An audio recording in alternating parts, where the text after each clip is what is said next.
nin Suuriyaan Muslim ah qaxootina ku ah dalka Turkiga ayaa celiyay lacag dhan 716,000 oo dollar oo lagu soo qalday.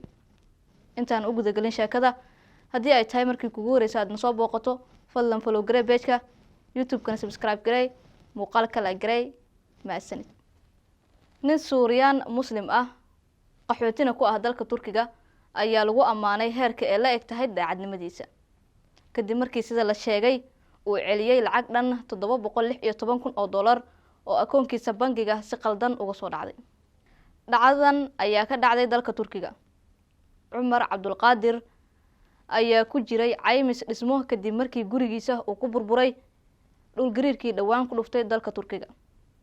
shirkadii caymiska uu kula jiray ayaa 2 mar oo kala duwan akoonkiisa bangiga ku soo diray lacag gaaraysa 716,000 oo dollar.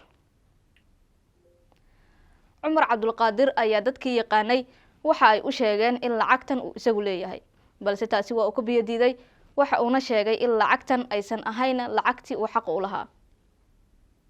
sidan oo kale 2008 nin taksiile Muslim ah ayaa celiyay lacag dhan 4 milyan oo dollar kadib markii looga dhax tagay gaarigiisa. sidoo kale 2014 milkiile maqaayad ayaa booliska ku wareejiyay lacag gaaraysa 100,000 oo dollar oo looga tagay mid ka mid ah miisaska maqaayadiisa.